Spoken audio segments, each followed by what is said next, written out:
Well, that scratch is making me itch.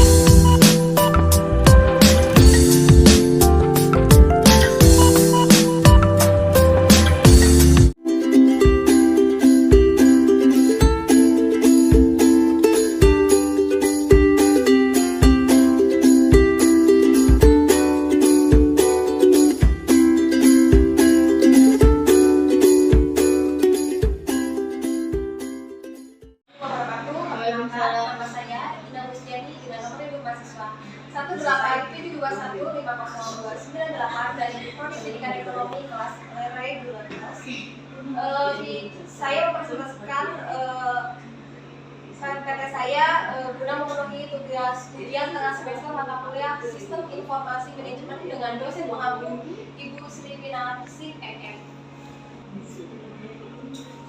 Di sini saya akan menjelaskan peranan teknologi dalam perdagangan elektronik atau e-commerce. Perkembangan teknologi dalam bidang bisnis dan sosial. Perkembangan teknologi informasi memberikan manfaat yang lebih besar dan masyarakat lebih mudah dalam melakukan transaksi bisnis dan komunikasi. Manfaat teknologi informasi dalam bisnis yaitu yang pertama yaitu memanfaatkan teknologi informasi dalam menjalankan bisnis atau sering dikenal dengan istilah e-commerce bagi perusahaan kecil dapat memberikan fleksibilitas dalam produksi, memungkinkan pengiriman ke pelanggan secara lebih cepat, pengiriman dan menerima penawaran secara cepat dan hemat, serta mendukung transaksi cepat tanpa kertas itu dari sisi demand. Lalu teknologi digital mengubah kebiasaan konsumen dengan menggeser pembelian online melalui penggunaan perangkat yang mendukung internet dan memberikan konsumen akses langsung ke pasar online. Dan peran teknologi informasi mendukung ekonomi digital bagi para pelaku usaha yang menggunakan informasi digital dan internet untuk meningkatkan efisiensi produktivitas, memperbesar jangkauan pasar dan mengurangi biaya operasional. Lalu beberapa fitur yang harus ada dalam penerapan teknologi. Yang pertama, teknologi e-commerce, yaitu yang pertama dapat diakses di mana-mana. Nah, pelaku bisnis harus berusaha untuk mengubah struktur industri dengan cara menciptakan saluran atau strategi pemasaran baru dan memperluas cakupan pasar secara keseluruhan. Yang kedua, jangkauan luas. Dengan mempersiapkan konten untuk memperluas cakupan pasar sehingga dapat diakses tidak hanya pada satu daerah tertentu namun dapat diakses di mana-mana. Lalu fitur aplikasi yang beragam dan interaktif. Aplikasi e-commerce tidak hanya sebatas penjualan produk saja tapi juga dapat menjawab kebutuhan dari pengguna dan dapat melakukan proses komunikasi yang baik dengan pengguna. Biasanya kalau kita membutuhkan sesuatu barang, misalnya kita bisa chat langsung ke penjualnya atau bisa melalui live kita langsung berinteraksi dengan si penjualnya. Lalu tampilan antarmuka yang baik. Tampilan antarmuka berupa penataan produk dan logo serta pemilihan warna dan grafik yang menarik diyakini dapat membuat aplikasi e-commerce tersebut semakin diminati konsumen. Ya, saya pun mengalaminya. Biasanya tuh di aplikasi e-commerce sendiri itu ada mode-mode mau tampilannya seperti apa. Nanti biasa diatur. Ada ininya sendiri. Lebih mudah.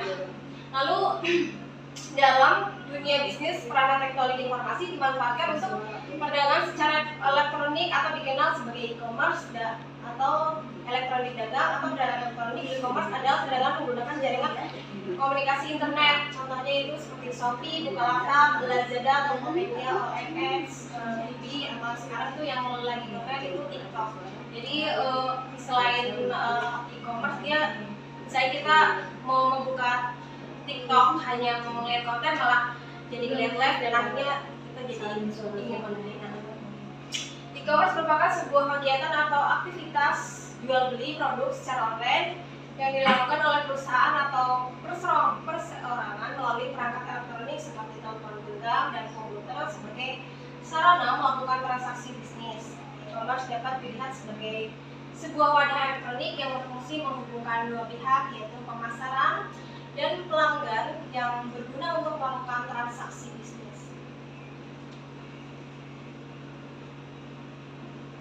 Lalu peran teknologi informasi dalam dunia bisnis yang pertama itu membantu strategi marketing.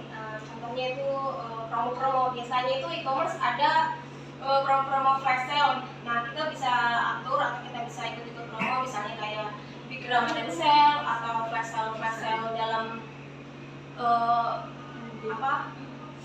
tren-tren terbaru gitu. Lalu kemudahan transaksi pembayaran, sangat mudah sekali sekarang dengan perkembangan teknologi informasi, yaitu hanya misalnya dengan Oppo atau GoPay kita sudah langsung terhubung langsung, atau bisa menggunakan nomor virtual. Kalau kita menggunakan mobile banking, hanya tak perlu kemana-mana atau harus ke ATM, pokoknya langsung dengan genggaman tangan. Lalu efisiensi waktu dan biaya, ya karena kita nggak perlu harus jadwalin mau ke mall atau ke pasar, kita udah tinggal. Bahkan kebutuhan pokok misalnya seperti beras atau yang lain-lain itu sekarang udah ada marknya sendiri. Lalu meningkatkan produktivitas. Nah, contohnya tuh seperti mungkin ibu rumah tangga atau anak-anak sekolah yang banyak waktu bisa mengajukan misalnya seperti TikTok affiliate atau Shopee affiliate. Nah, dengan cara live, jadi live yang menghasilkan duit.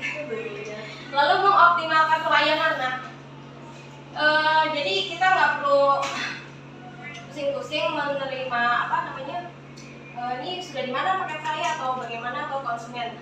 Jadi konsumen pun sudah bisa mengecek ini sudah sampai mana nih paket kita. Jadi lebih mudah, lebih mengoptimalkan pelayanan. Lalu next ibu. Lalu penggunaan teknologi pemasaran yang menggunakan internet untuk iklan produk sebagai sarana promosi, memberikan informasi pada konsumen secara langsung tanpa melalui perantara. Nah, contohnya ya, kalau kita sering lihat YouTube ya, tiba-tiba ada iklan seperti kayak gini, Zalora atau misalnya Shopee, atau misalnya biasanya ada program-program mau dipasang di mana nih gitu. Jadi biasanya kalau iklan GoFood itu biasanya ada ini sendiri, program sendiri. Lalu kesimpulan yang dapat disimpulkan bahwa tentang e-commerce yang sudah saya jelaskan tadi, yaitu dapat disimpulkan bahwa pengertian dari e-commerce adalah segala bentuk transaksi perdagangan atau perniagaan barang atau jasa atau trend of goods and service dengan menggunakan media elektronik. Bisnis e-commerce memerlukan suatu tanda bukti untuk menjamin kepercayaan antara penjual dan si pembeli. E-commerce juga membutuhkan suatu infrastruktur digital serta dikuasai oleh orang yang memahami dengan baik dunia digital. Nah, selain itu, di dalam perkembangan e-commerce juga dibutuhkan integrasi dengan berbagai unsur seperti penggunaan sosial media, variasi metode pembayaran, contohnya melalui kartu debit, pembayaran lewat kartu kredit, pembayaran dengan sistem e-money, dan lembaga lainnya yang menyediakan fasilitas pembayaran.